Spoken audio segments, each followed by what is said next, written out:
up, guys, and welcome to episode 13 of Skins in the Game. We got a good topic list to come out, and John and Tim talk about everything DC sports. How you doing today? It's another day in the books. I'm doing all right. Still above ground. Still above ground for now. No, Yep. what's not above ground is the Redskins name anymore. It is officially dead. We are now the Washington football team until further notice. This is not a permanent name. A lot of people were confused by that. They're like, such a stupid name. It's like, no, they're just waiting to do some research. They hired a guy. I can't remember the name off the top of my head, but they hired a guy to come in, and we talked about it last week, to handle the name change. So we are now WFT, HTT WFT. Or as they say, WTF. You mean Yeah, WFT. that's what I want to see on the side of. I want to see it on the side of the helmet. WTF. WTF. Yeah, I saw some logo designs on Google. Right now, they plan to have gold numbers on the side of their helmet, which those can look kind of cool. The Alabama team does it, so we have a lot of Alabama players, so I guess that makes sense for that sake. Yeah. No, I have no comment because I just think this is all ridiculous. But I have to go along with the ride, so you just keep leading the ship because right. I will drive it into the reef if I get an opportunity to. The logo is now a big Washington name with a small football team established 1932, which some Redskins fans have brought up as like, you can't say established 1932 because that's when the Redskins was established. They didn't move here, I think, until a few years after that. So they haven't been the Washington football team since 1932. Yep. They came from Boston. Yep. Yeah, I'm just gobsmacked. I don't even know what to say about this. It's like, if this isn't just the biggest kick in the gut or whatever, how. The only hope that I have, assuming there's going to be a season, which we'll at get this into point, later, yeah. I know, but assuming there's going to be a season, I think the best thing that could possibly happen is the Redskins pull off some kind of miracle and go all the way to the Super Bowl and win it. And they have to actually put that on the championship trophy and put it in the record books that the Washington football team is Super Bowl champions in 2021. Yeah. I know it's not going to happen, but we can dream. Yeah, we can dream. Yeah, as far as the name goes, or any more of the name, like what could possibly happen with the name, is there was a lot of Twitter people hit this up that said that the company that registered and manages the Redskins.com name just registered a new domain called DCSentinels.com. Right. And so there's been a lot of hoopla of is that the new team name? Is that what they're going to go with? And you said earlier that you don't think the name is Mark Monitor Inc. Well, if their registrar bought it, Mark Monitor is a registrar. So it is possible, I don't know this information, that it is possible that Mark Monitor handles Redskins domain stuff and they basically told them to go pick this up. So they're holding it. So it is possible, but there's no indication that that's the case. But according to the registrar or if you do a Who Is lookup, Mark Monitor is registered as the owner of DCSentinels.com. Yep. Gotcha. Which would be a terrible name. I do not want to be the Sentinels. I think it means one who guards or something like that. Like, I do not want to be the DC Sentinels. No Shane Falco for the rest of our lives. Yeah, the Sentinels. That's, what is the second most ridiculous name in football? I'd have to think about that, of a mascot in football where you go, I mean, excuse me, I guess technically Cardinals, that's a baseball logo. That's not really football. You don't think of a Cardinal as particularly tough. I mean, Seahawks sounds tough. Eagle, Browns is after Paul Brown, so you can't argue that. But what is the next dumbest name? I think when you actually think about it, if they didn't have such a great history, I think Dolphins. is a pretty wussy name, Yeah. especially with their logo. We're the Dolphins. Yeah. Yeah. No, that's a good one. Oh, Trying to Packers! like it. Again, another team with a great history. But the Packers. What is the Packers? Cheese. They're known for cheese, so it's Cheese Packers as a union, I think. Yeah, we'll go with cheese, not fudge. Okay. Yeah, let's not go down that road. We'll digress quickly. But yeah, if you think about what other just trying to think, what is the Vegas team going to be called? Is it still going to be Raiders? Yep, they'll be the Las Vegas Raiders. Yeah. So Raiders is not bad, although offensive to those who care.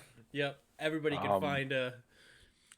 Oh, there was another thing I was talking to one of my friends about. I didn't have this written down, but so one of my friends, Jake, he read that somebody was like Red Wolves. That's a stupid name. Like Red Wolves aren't around here. Like why would we call ourselves the Red Wolves? And also wolves aren't even red. And the response on Twitter was, and he told me, and I just started laughing, is, yeah, because you'll go to Detroit and find blue lions. Yeah. Yeah, or Jacksonville is famous for their Jaguars, right? Yeah, exactly. Yeah, New Orleans has a bunch of saints down there. They're just full of saints. Be careful driving through Jacksonville. You could be attacked by a pack of Jaguars. Or the Chicago Bears. Yeah, there's just bears just roam the Chicago streets all day long. If you actually look for them. Orange bears at that. Orange and blue bears. Right. So, but I'm still in the Red Wolves camp. I hope that they decide with the Red Wolves, but we shall see. Let me just say this. Mark my words. Mm-hmm. They will not stop. They're going to go through the Chiefs. That'll be one of the next ones. And they're going to continue to make their way to see how many teams they can get to change their names. So just mark my words. They are not done with the NFL yet. Probably not. And other teams as well. Blackhawks, Indians, Braves. A lot of these teams are. Well, like you said, Cowboys. You know, Cowboys made it a business of killing Indians. So how can you not respect the Indians and have a team that's referred to as Cowboys who just love to kill them and slaughter them? Yeah, but anyway, Vikings are great. Yeah. All right. Yes. Let's move on here. So Ron Rivera had an interesting interview that we had some interesting takeaways, and the first short one is that apparently he got a letter from a fan who was upset about the name change, and the note said in there that he only took this job for the money, like he only came here for the money, and he replied in very serious terms of that's BS. Absolutely not. And because he mentions in his quote that, don't you think I would have pitted the Giants, Cleveland, Washington, Dallas against each other? Like, no, he picked us pretty quickly. Like, he was the first coach signed before I think it was either right after the last week of the end of the season, or may have been the week before the end of the season that they announced that that was going to be the new coach. And so, but it was cool to hear, like, you know, he's like, no, I'm enthusiastic about this job. This is the job that I wanted. I wanted to come here and change this culture. I liked the team. I liked what I saw on film. And no, I'm here because I want to be here, not because the money was good. Because he said he was getting a nice paycheck from Carolina. He could have sat out a year and not dealt with any of this and still got a nice payday. Because since he got fired, he still would have got his contract from Carolina. So right, it's not all about the money for him. Oh, go ahead. So I was going to say, you were still recapping. I didn't know if you were, or you went through the. I was going to move on to the next one. But I was just going to say, ultimately, that's one of those questions where, how are you going to answer it? It's like, Tim, did you steal that $1,000? If you didn't do it, you're going to say, I didn't steal it. And if you did, then you're a criminal and you're going to say, I didn't steal it. So the answer is going to be the same regardless of what the truth is, which is, I didn't come here from the money. Mm-hmm. So, however, I think that, and I don't know Ron. I mean, I know Ron Rivera from the Panthers, and I think he's a winner, and I think he's a competitor. And I look at it from the perspective of if you are truly someone who believes in what you do, then the opportunity to come to a team that's in total disarray, that I won't say that's too strong, not in total disarray, not totally dysfunctional, but a team that's not that well established, and to put it in better terms, that yeah, he could have gone to Dallas, but Dallas was established. Dallas is, they haven't been a joke necessarily. So a person that wants to be a winner and wants to build a team in their image, as it were, then they're going to go to a team like the Redskins, where if he can make them successful, then he can say, okay, I took this team that hadn't been able to win that many games in how many years? I guess since Shanahan. When was the last time we've been at 500 or better? Was it 2015. Shanahan or has? Okay, so we had a season. We had 2 seasons. No, we just had the 9-7. Yeah, 9-7. Okay, season that's right. So, like I said, he's not going to answer the question any other way. But I don't believe that. And I'm sorry, I can't think of what he's getting paid offhand. Is it $7 million? I'm drawing a blank on. I thought I had his contract somewhere, but no, I thought it's a pretty big payday. It might be more than $7 million, but I don't remember off the top of my head. Well, and like I said, if he's truly given autonomy and can come in and run the team as he sees fit, then he's not worried about money. He could probably not work another day in his life and be comfortable. Mm-hmm. So it is the challenge of, hey, can I come in here and take this team that has otherwise been pretty inept over the last 20 years, other than a few bright spots, to be able to reestablish them and put my stamp on them, and I can be successful. So I'm more likely to think of it that way, mm-hmm. that he is a competitor, and he thinks, hey, I want to come in, and if this team's successful, nobody's going to say, yeah, but you came in and took like how many coaches have you had where, who came in after Jimmy Johnson? So, I could see his face, and I can't. Oh my God, what's his name? No, not Bill Belichick. Bill Parcells. No, it was. I thought Parcells was before him. It was. I can see his face, and I can't think of his name. Bernie. No. I'm sorry. It'll pop into my head all. But basically, after Jimmy Johnson left, yeah, he had a successful year, or maybe I don't know exactly, but it's like everybody said, yeah, well, you just rode on Jimmy Johnson's coattails. Mike Tomlin has been one that was like, he won his Super Bowl right after inheriting the team from Bill Cowher, who had already won the Super Bowl. Like, it's okay, you just inherited a really great team, like, which, I mean, Mike Tomlin I think is a good coach, but he's now a Super Bowl winning head coach. Is that all him or whatnot? So I don't want to say that Mike Tomlin's a bad coach, and I would say he's probably a bit over. All right, I was close. I said Bernie. It was Barry Switzer. I kept wanting to say Bernie, and I knew that wasn't right. But yeah, so Barry Switzer rides the coattails of Jimmy Johnson, who put together a great team and happened to piss off Jerry Jones and gets fired.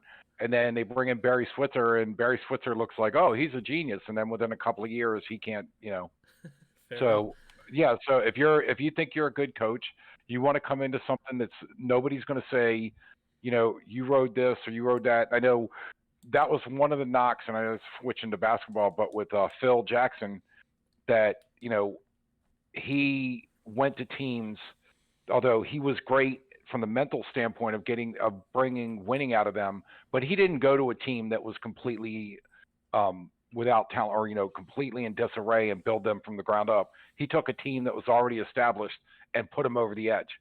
So there's an argument for that, but ultimately the knock on him was, oh, you just went to teams that had a ton of talent, and you just figured it, Yeah, he went from Michael Jordan to Kobe Bryant. Right. Poor guy. He didn't have the tools at his disposal. Yeah. But and again, he had a talent. Phil. Right, he had a talent that the players loved him, though. Everybody that's played for him is always talked very highly of Phil Jackson. Yeah, of course he's so winning because he's had such great players around him, but people that play for Phil Jackson I mean, everybody on that Bulls team was like, if Phil doesn't come back, I ain't coming back. Like, Right. if Phil's not here, I'm not here. Like, Well, Phil and you needs to saw be in here. the last dance how he Yeah. dealt with people, in the live footage and just the way he talked. He wasn't in your face. He would just, he just dealt with things very calmly, and it's a talent. Mm-hmm. But like I said, one could argue that okay, if you're that talented, go to a team that's not good and make them good. And I don't think that was his talent. He was good at, hey, you put Managing together men. your stew and however high you can make them go, I'll make them go higher. So back to it, I think that Ron Rivera saw the opportunity to say, hey, if he's going to give me full control and I'm going to bring this team back to relevance, that's why he came here. It's not, because I can make, if it's 10 million, I don't know what it is, but he didn't come here because, they're going to pay me 10 million. He came because I want to make this team relevant again. But that's my opinion. And what the hell do I know? I don't know.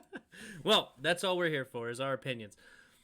But the next thing they talk about, which there was some really interesting news that came out in this last week, that Alex Smith cleared by his own personal doctors for football activities.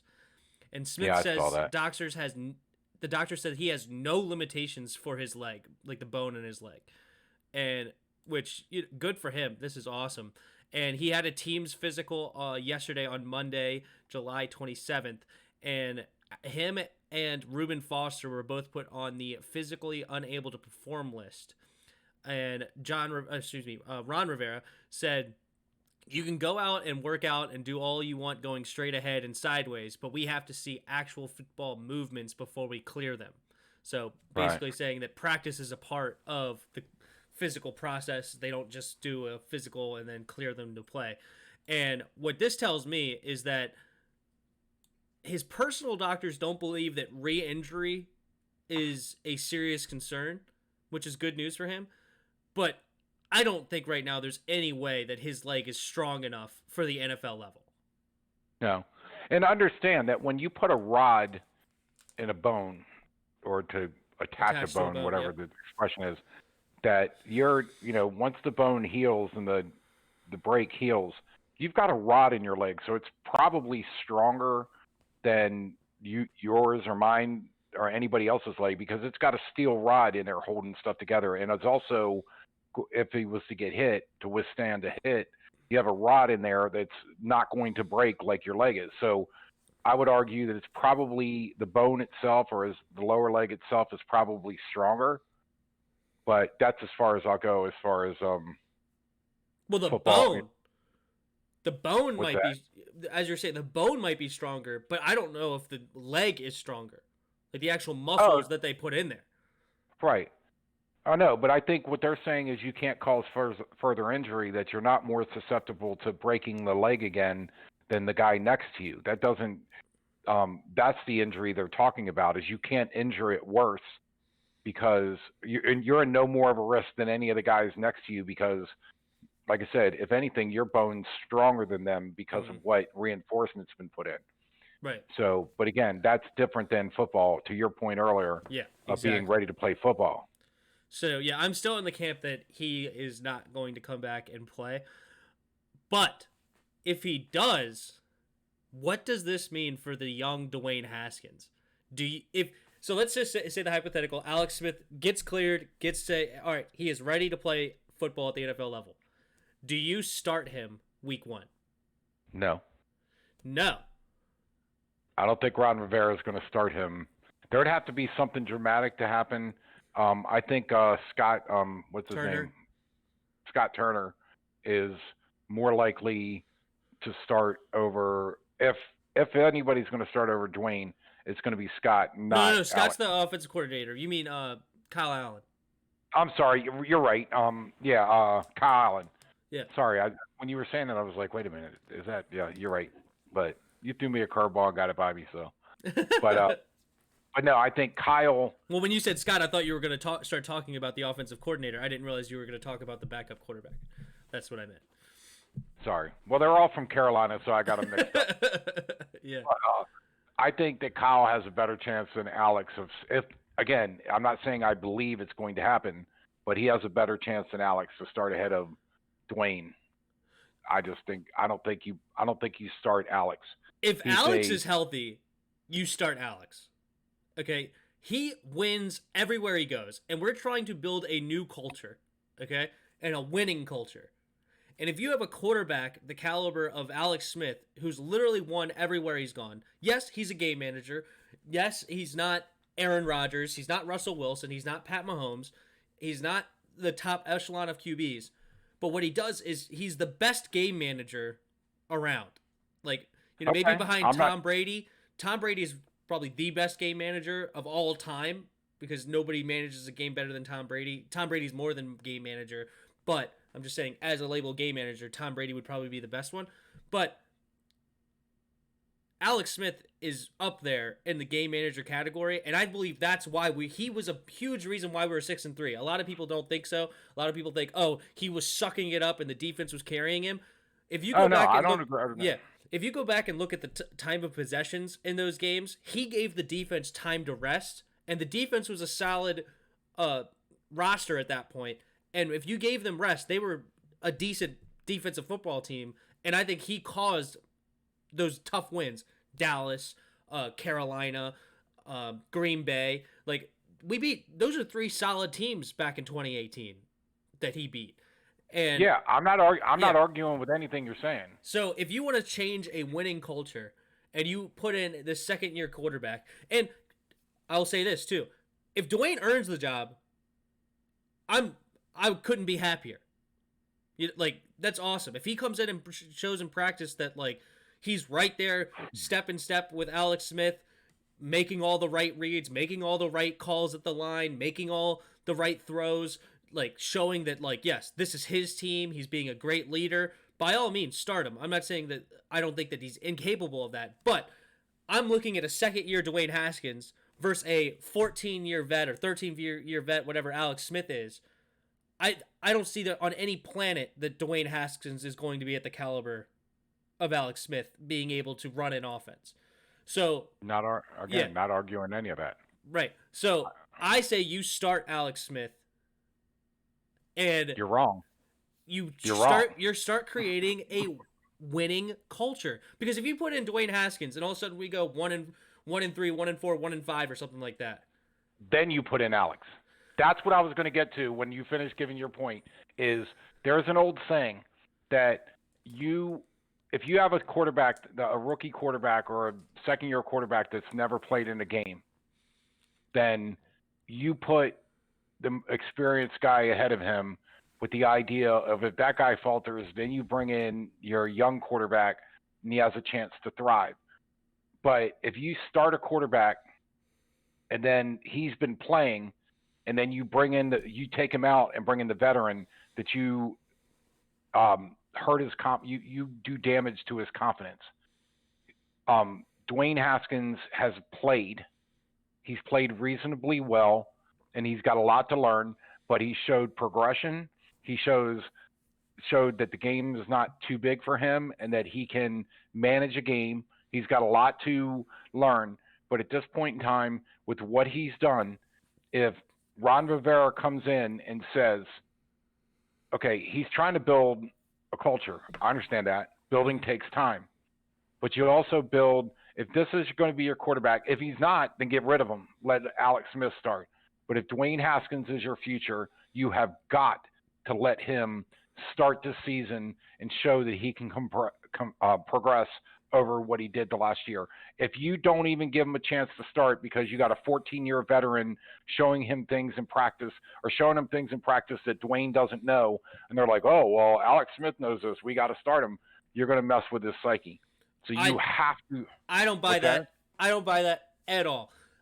It would be 1 million times worse. Well, again, you're wrong. 1 million times worse. You put him in there for 4 or 5 weeks. He doesn't play well, and then you put in Alex Smith. You have it hanging over his head. Oh, if you suck, we're gonna put in the veteran. If right on his tail that yep. As soon as you make a wrong step, yep, we're gonna bring in Alex Smith. If you start Alex Smith, and then you go, make a wrong step. Huh? I didn't say as soon as you make a wrong step. So what you're talking about, if Dwayne Haskins doesn't outplay or outperform Alex Smith in the preseason, then Alex Smith starts. So you're basically telling the second-year quarterback that we're going to bring in a guy that's a seasoned veteran that's played in big games and know all this stuff, and you're supposed to outshine him. And if you can't, then he's starting. To what end?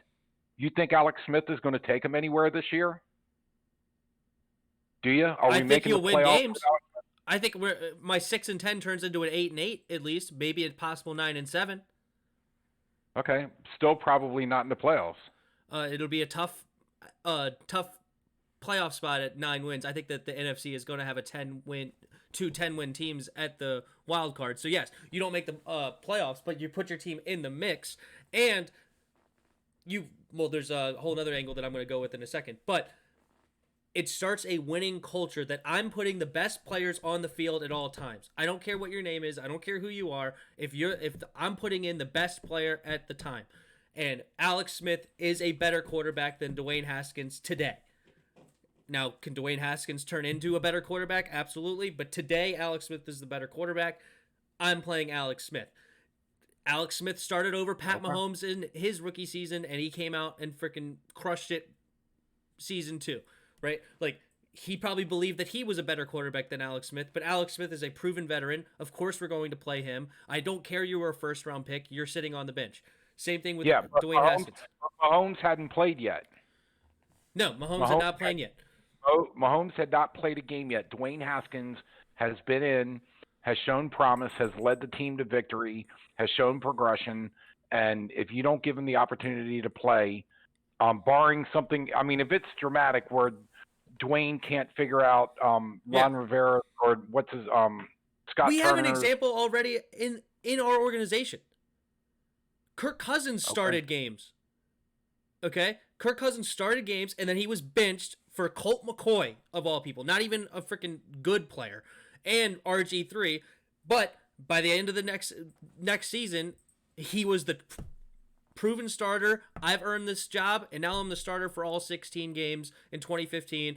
And we come back from 3-6 to make it a 9-7 season and make the playoffs, and had a chance to beat the Packers. Like, we've already had a player in our building that started games. We benched him because he wasn't performing for a player that's not even on Alex Smith's radar. Alex Smith is way better than Colt McCoy. So, and what was the product? What ended up happening with Kirk? He wanted more money. Do you think he didn't hold that against them? Do you think that he wasn't pissed off that they benched him, and when the opportunity came, you don't think that was part of his decision? I think that was very little. I think he wanted to get paid, and we didn't want to pay him. If we offered him the same contract Minnesota Vikings offered him, he would be a Washington Redskins today. Nope. Disagree with you. $84 million guaranteed in 3 years? He's taking that all day long. Disagree with you. He didn't even counter. When the Redskins were making him offers, he never even countered. Yeah, because we weren't even close to what $84 million guaranteed. We were like $50 million guaranteed. We weren't even in the right ballpark. Tim, you always start negotiations low. Just like I would expect Kirk Cousins that if he wanted to play for the Redskins, they would have come in high. So you give me 40, I want 90, or I want 100. We're not giving you 100, but we'll come up to 60. No, you're not giving me 60. I want 90. Okay, and they meet at 75 or 80. Yeah, but there's disrespecting offers as well. Like, if you're expecting an offer, if you're expecting to get 80 and somebody comes in at 25, I mean, at that point, I'm not even countering that. Like, that's a joke. Like, we're not even in the right. No. Give me a real offer before I even start negotiating with you. Like, I'm not negotiating off of $25 million. Like, because that means I would have to come in at, I want $150 million, and then the team. There you go. Well, the team's looking like, I'm not sending in an offer of $150 million because I know that that's not even in the right realm. It's like, no, when you get serious and you want to actually make a serious effort in signing me, then go ahead and make me a real offer, and then we can start the negotiations. So there's two schools of thoughts. I mean, you could say, no, you're entitled to your opinion. Kirk Cousins didn't want to play here. He was done. The Redskins could have offered him $100 million guaranteed. He wanted to go to an established team. He was upset with the Redskins for whatever reasons you can conjure up. He did not want to play here anymore, period. It's possible that he didn't want to play here because Bruce Allen was hot garbage. I give you that. But it's not because he was benched in 2014. I'm not saying that. Okay, fine. It was maybe that had nothing to do with it. I brought it hypothetically, but Yeah. I think it was a combination. Maybe it was just Bruce Allen. Maybe it was a combination of things. Maybe he felt dissed. I don't know. But ultimately, Dissed by the contract offer.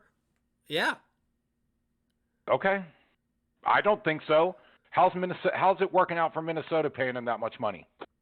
Oh, I'll wait for your answer. Wait. Now you're going too far here. I didn't want to pay Kirk Cousins that much money. I didn't say we should have paid that much money. I'm saying if we were to pay him that much money, he would be a Washington Redskin today. I guess we'll never know, but you're still wrong. Counterfactual. That was fun. So you say no, but this is also weird though. But you're okay with Kyle Allen starting. How does that make sense? I didn't say I agreed with it. You asked me what did I think Ron Rivera was doing, and I said if Dwayne Haskins doesn't get a chance to go through a full preseason and training camp and all of that, I could see Ron Rivera starting Kyle Allen. I didn't say I thought he should. Okay, fair enough. That wasn't the argument. Fair enough. I was thinking in Ron Rivera, because I know as much football as he does, so obviously. Gotcha. Well, we will definitely keep a close eye to see if this goes, but I'm still on the camp that Alex Smith will not play, and all of that hypothetical talk we just talked about will be irrelevant. Dwayne Haskins will be your starter. By the way, tonight it's 1-0 me in arguments. Me winning, you losing. Just so you know. We're in an alternate universe for John. Move along. I know. I just had to throw that in there for giggles. Yep. All right. Another injury thing before we move on to the next one is Bryce Love, the running back that I like, is that we drafted in the 4th round in 2018. 2019. Sorry, he missed last year. He was a rookie last year. That he passes his physical and he is ready to play in 2020. So he is ready for full practice. So I hope to see good things for Bryce Love. And Ron Rivera said in his interview that he was excited for Bryce Love specifically. So put him in front of Darius Geis. Dude, he has skills. Okay. He's a little bit of a different back. He's a different back than Geis. Geis is more of a power back, ready to run you over up through the middle. Bryce Love has a little bit of those capabilities, but he's going to be more like the Christian McCaffrey style, that a little bit more all around running back than Darius Geis. And bigger than Chris Thompson, though, right? Oh yeah. He's a legit running back size, but he's. Right. I would think that Darius Geis is a better first down, second down runner in a sense, especially right now. I just want to see Darius Geis play a full season, and he might be our new Jordan Reed, where it's like, oh, when he's on the field, it's like, oh my God, he looks amazing, and then a couple games, and boom, the rug's pulled out from under you. So I would love to see Darius Geis be able to play a full season, and if Love comes in and backs him up, and we have that as a 1-2 punch, I think that's a good thing. For sure, that'd be great. Well, obviously, we still have Adrian Peterson as well, so Adrian Peterson will get some carries as well. Yeah. I think Bryce Love could be a great third down back. I think he's more than just a third down back, but I think he can be a great third down back. But we also have J.D. McKissick back there, so it's a crowded backfield room. A lot of unproven guys besides Adrian Peterson, but it's still a lot of potential in that room, so it'll be fun to look at that one. Yep. Ron Rivera was also asked about the wide receiver position, of course, with Emmanuel Hall out with his Achilles. Kelvin Harmon placed on the non-football injury list. So I know when we talked about his knee injury, we were wondering how he did it, because I don't think it was said how he did it. It seems to be it was something out of football capacity, which sucks. Was that an ACL or something like that? Or... yeah, I'm pretty sure that Kelvin Harmon had what ACL. I thought we talked about. Okay. Yep. But then you have Cody Latimer put on the commissioner's exemption list because he's the one that had the gun fired. Yeah, he was a torn ACL, Kelvin Harmon was. And when asked about this, he goes, Ron Rivera said, if there was a position that we are concerned with in terms of being able to bring more guys in, it's most certainly that position. So, Wide receiver, he wants more play. You're saying he wants more people in. more people in the wide receiver room, correct. Ron Rivera said that there will be a ramp up period, which is come next week, that they will make a determination that way. It's not a practice, it's more of a workout, but he said that they'll be able to get a good look at the guys there and make a determination if we need to bring anybody else in. And I hope that dude is Josh Gordon. Please bring in Josh Gordon. He could be a big deal for us. Who was the guy I said a while ago, and you were like, "Oh, he's not available"? Was that and maybe that's who I mistook for Josh Gordon. Anyway, not important. I just remember I said a name, and you were like, Yeah, maybe, I like I said, either. maybe it was somebody else. But like I said, not important. But anyway, so do you want Josh Gordon? What, opposite of McLaurin? Yeah, that'd be awesome. Yeah, McLaurin and Josh Gordon would be two different types of players. Josh Gordon's a bigger dude, where Terry McLaurin's not short, but obviously the more speedster, all-around receiver. But Josh Gordon is not going to hurt your football team if he's in that. So is he the one that's had like the off-field problems, like smoking pot and things like that, or all it's been is failed drug tests. right? And now that's not even an issue anymore, right? They're not even going to test for that anymore. So no, they okay. still will test for it. No, they still test for marijuana, and you could still be subject to fines, but suspensions are now off the table. So you won't lose players as a team to marijuana test failures. Right. Which is the bigger deal when you really think about it. So I don't know what the fines will look like, but you still are subject to fines. Right. And if I can just say right now, it is bizarre to me to think that we are approaching August and you have football coaches that have not even been on a field to run any walkthroughs, any play. It just, I don't know what to think about that. It's just bizarre right now that this BS that's been going around is continuing to be drug out as long as it can. But these guys should be on the field and they should be playing. And I got to be honest with you, at this point, I'm not even confident they're going to start the season on time, and they might do something screwed up. Just in time for the segue of the last thing that came out of Ron Rivera's interview is he talked about the importance of following the new training camp protocols, obviously for the coronavirus.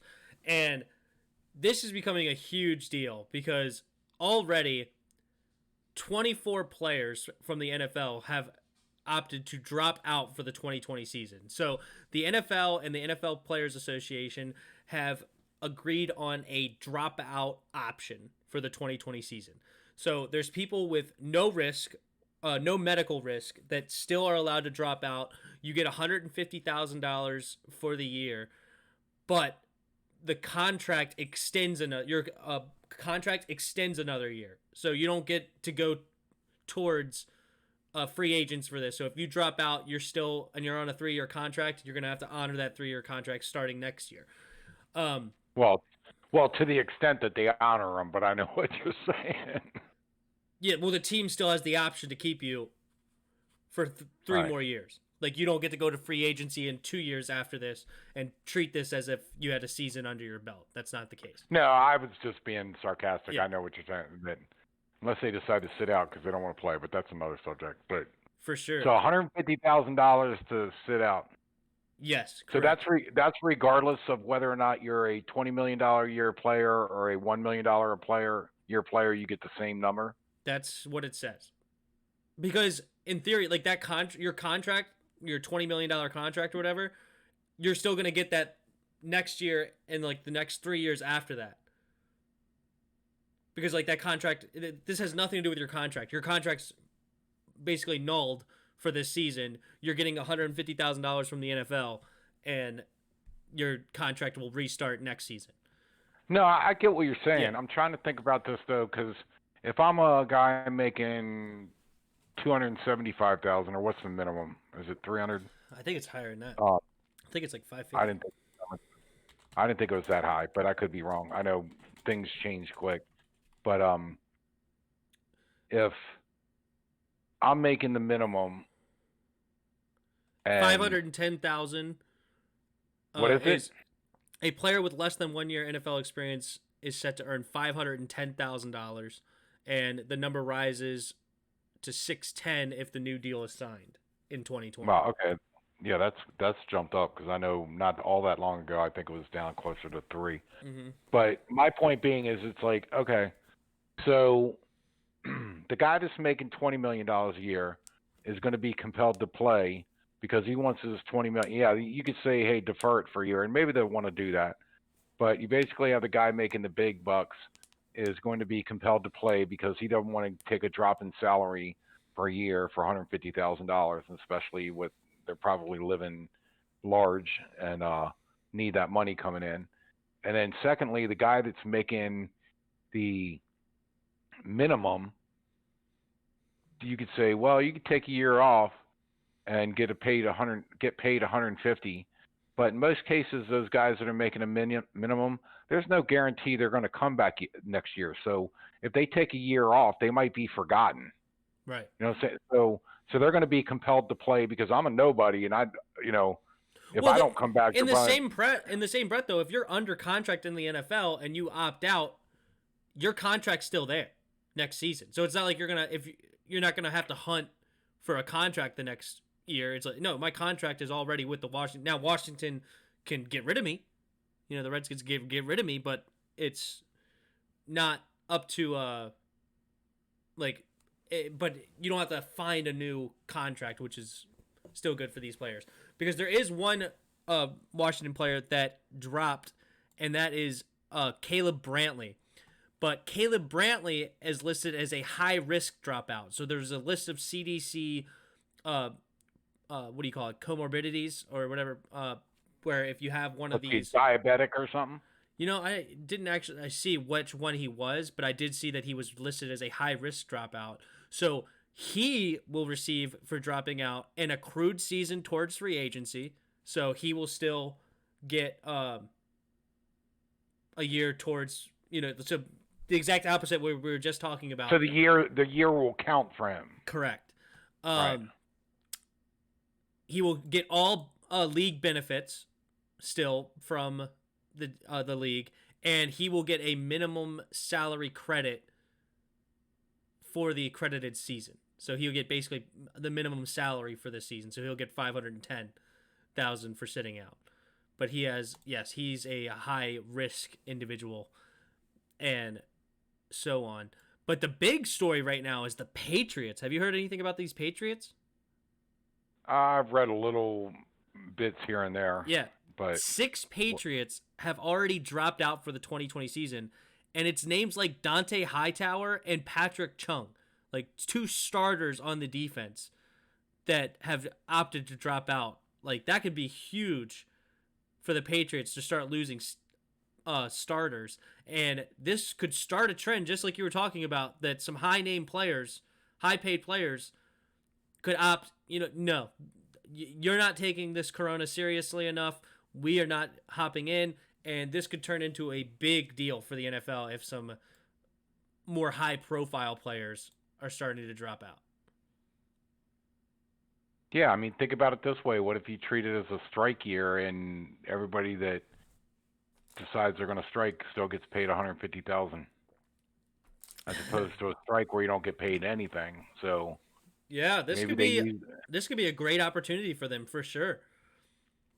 Yeah, because it's like you can't say you can't say you don't have enough money. I mean, if you can't survive on $150,000 a year for a year, I mean, come on, dude. Is that just me, or does that seem like a little ridiculous? No, it's all ridiculous. But like, you should be able to survive on that. So in theory, yeah, you're right. The entire NFL should be able to sit out now. What was the NBA player that they were on strike and he was saying something about it was and I'm not going to get it right, but it was to the effect of that it's making it hard for me to keep up my 12 cars or something. I And don't know that showing story. no, I you can have to look it imagine. up, but it's like it's basically like showing a total disconnect with the regular Human being. population. Yeah. Well, this is tough for us because I got 12 cars to keep up. I mean, it was something ridiculous like that, and they were like afterwards, okay, you realize you're I have a fans. mortgage on my vacation home in Miami. Like, come on, man. Yeah. Like, I need my paycheck. Like, I think he said something along the lines of, I'm going to need to give up some of my, or a couple of my 12. It was something to do with like more than 10 cars. And it was like, yeah, I'm suffering bad. I have to give up a couple of my cars. And yeah, it's I like, gotta get rid of my Bentley and my Escalade. You know. Now all I have is a Lamborghini and a yeah, Ferrari. I'll have to empty out the lower garage. Yeah. I'm only gonna be able to maintain the upper garage. The lower garage, I'm gonna have to shut down for right now. Yeah. So yeah, My 12-car garage is gonna look empty. It's gonna be a sad day. yeah. Oh, that's good. That's funny. Anyway, I hope we get a season. But anyway, do too. moving on. But there is a season that has started, and that's the Nationals. Nationals start their season with a fantastic pitch from the Dr. Fauci himself. Did you see this pitch? I did, and I like the joke was saying that Dr. Fauci was as accurate with that pitch as he has been with most of his advice or predictions. Yeah, with his COVID predictions. Yeah, yes, there's been a lot for him, and his job is to make sure nobody catches anything. Yeah, oh yeah, which he did. You're exactly right. That's a good one. There he is effective. It's one in a row. That's good. But Little Nats news is that they have had a slow season, a slow start to their season, I should say. And it's been rough. So they started off on Thursday against the Yankees. They lost 4-1, and there was a rain out, so they ended up not finishing the game. They did come back on Saturday to beat the Yankees 9-2, but they lost a tough one in the 3-game series, the final game, 3-2. They took a 2-0 lead. Patrick Corbin was pitching fantastic.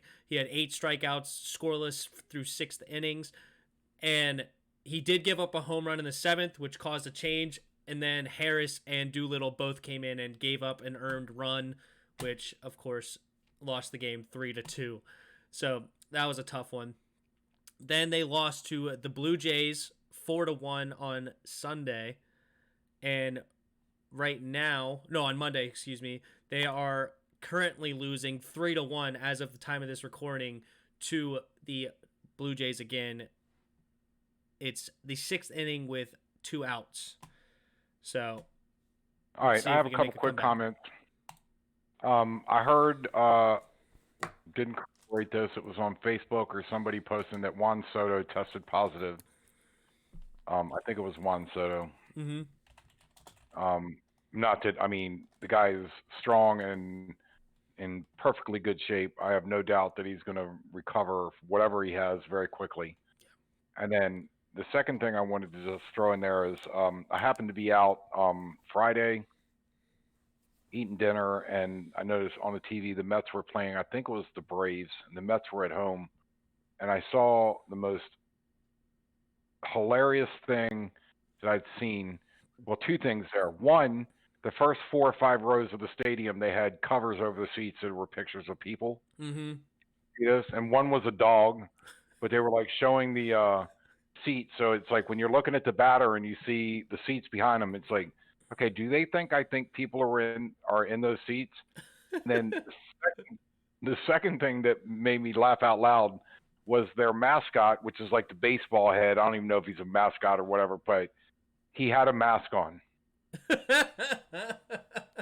A super giant mask on out in the stands, and I'm like, are you kidding me?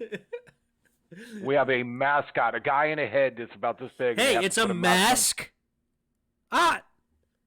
Yeah, there you go. What's your problem? I didn't know it was a mask on. I thought it was a mascot. But anyway, you're right. But yeah, just watching the game and. Or how about Dr. Fauci throwing the first pitch out there by himself? Nobody within 100 feet of him or something. I don't know, just get 60 feet. Catcher is 60 feet. Yeah, Yeah, right. Yeah, and I get your point. he has a mask on, but then he gets to sit in the stands and watch the game Next with to people people. around him, and he takes his mask off. Yeah. Of course, it makes sense. Because they didn't think. I'm going to tell you right now, it's because he didn't think the camera was going to be on him. I've seen that so many times. People that think the camera's off them, they take the mask off, and then when they're, in the spotlight, then it's got to wear the mask. Mm. But anyway, I'm sure at some point when all this craziness passes by that, and I got to be perfectly honest with you, I pay very high level attention to baseball until it gets towards playoffs. I know last year, for example, when the Nats started making their comeback when they were 16-31, I think it was 19-31, I think it was, yeah. Was it 19? I think it was lower than that. But anyway, okay, It was 12 games, whatever it was, that as they started winning games, then I started paying more attention. And then as it got to the last, 25 games of the season, I started watching them. Mm-hmm. But baseball to me is a lot like hockey, and quite frankly is a lot like basketball. I don't start watching until the last third, if not the last quarter of the season, when it really starts mattering. Right. Yeah, it really starts mattering. That if you got 160 games or 80 games, then I'm not interested at 20 games into the season. It doesn't matter. So this is a thing, though, is that you should start watching it. And I've heard this argument on YouTube. It's like, right now, if you're just a casual baseball fan that thinks the season is too long, like you are, we should all be watching every game and try to get these ratings as high as possible to see if a 50-something game season can stick. Yeah, I understand what you're saying, but I don't know if they're going to give up. I still think there's revenue, TV revenue at the stadium, and even if the stadium is only 25% full, they're still pulling in revenue. I get your point, and you may be right, but I don't think they're going to give up. Come on, 162 games for a season where they're playing 28 days or 27 days a month. Mm-hmm. I just think that time is past. I think maybe 25 years ago when people, would take off work early and be able to go down to the stadium and throw a couple bucks in and get a bleacher seat and be able to watch a game. Yeah, they loved it. But now you got, mini season packages, and I don't know what the prices are, but you don't have anybody that's attending more than maybe a tenth of the games, maybe, 16, 20 games a year, maybe 25. I'm sure, and I know there's going to be somebody out there that says, oh, I go to this many games, but I'm guessing the majority of the people are not seeing a whole lot of the games. And, season tickets for baseball, what exactly does that mean? It's not 80 games. I'll guarantee that there's some people, I'm sure, that buy 80 games, but yes, they do have certain packages that you can buy, 10 games, or same thing with hockey, I think, and basketball. And basketball does this. Yeah, you're right. But you could have all right, I'll pay for 6 games to get a bundle deal or something like that, and I guess you get to pick the games, but I'm sure that there's certain games that are higher valued and crap like that. I don't know, but at the same time, I don't know if there's a la carte deal going in. I would think that there would be, but maybe there would have to be, right? I think their mini packages are designed to, we'll give you some of these good games, but you got to take some of these crappy games in exchange. I don't know that you can go in and say, okay, I want to buy 16 games. Right, but I wonder if there's maybe if you could pick days of the week, because I'm thinking okay, I get random games and all my games are on Tuesday, Wednesday, Thursday. I have work. I can't make it to these games. I need games on the weekends when I don't work, or I work in restaurants or something, and I want my days are Thursday, Friday, Saturday, Sunday. I can't have weekend games. I work 12-hour days.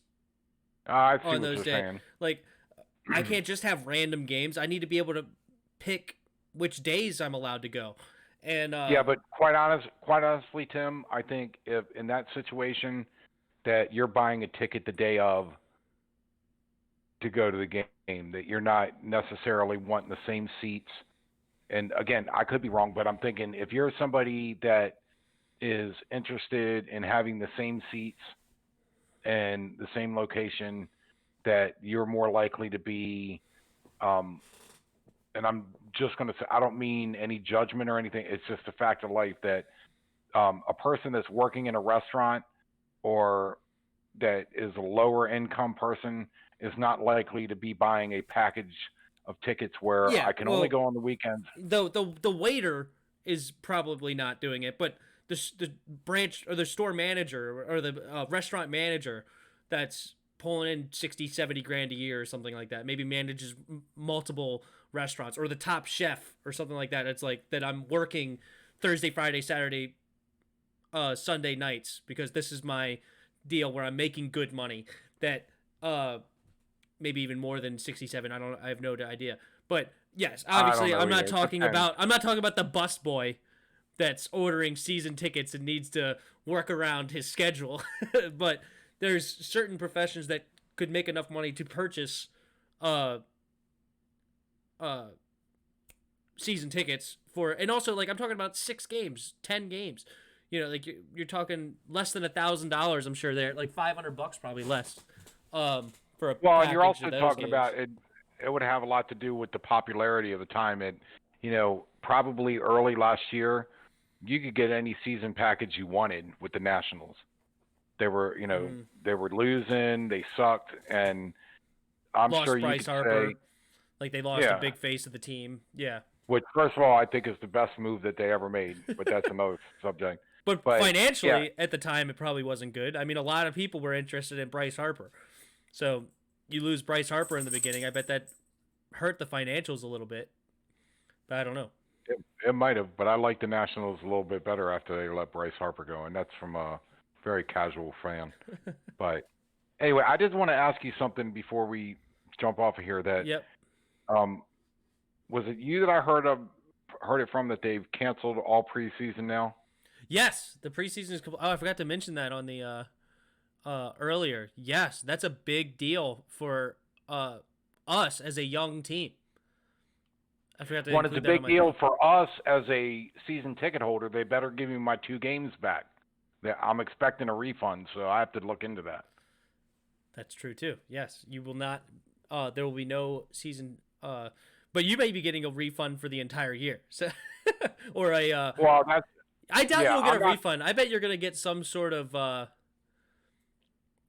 in stadium funds, even if there's a season. Like you're gonna get a card or something. Card for for all 4 tickets for.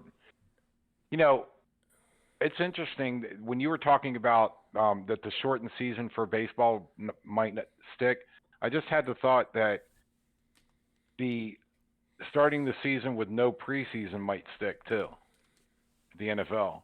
If they manage to start on time and they have entertaining games, then they can say, you know what, add a 17th game to the season. Well, the 17th game's already coming. Well, okay, or 8, and whatever. I think they moved it down to 2 preseason games for starting 2021. I think that the 2021, 2 preseason games, I believe. But I'm just saying that, and maybe people won't like it because, that's one thing I enjoy as a season ticket holder is we don't go to preseason, but we have them, and being able to give.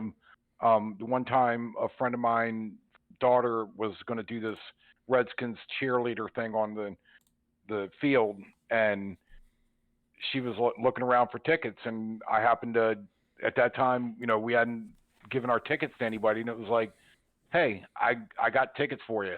And at that time we had 5. Mm-hmm. So I just talked to my sisters and said, hey, I got somebody that wants the tickets. They're like, you're in.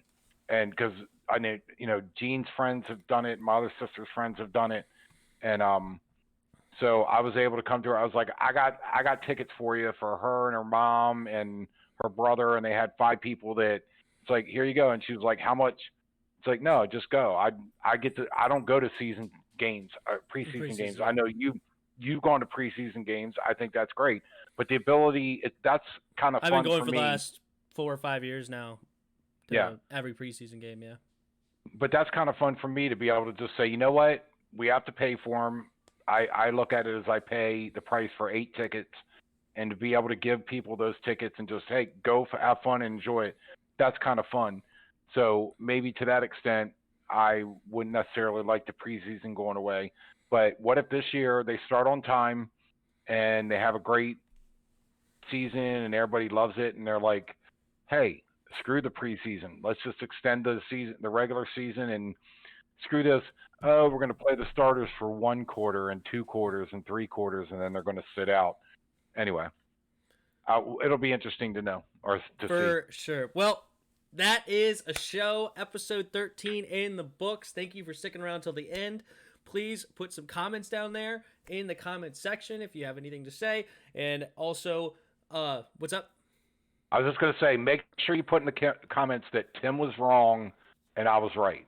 That's all I want. Yeah, put it in there so later I can make fun of you when you guys are all wrong, and I'll come back and be like, ha ha. Right? There you go. Yeah, so I know who to come after. Put it down there in the comments. That's right. Like Put the your old name video, next to it. subscribe to the channel if you haven't. Please share with your friends. You know, we do this once a week every Tuesday. Talk some Skins, talk some DC sports. And till next time, see you. See ya.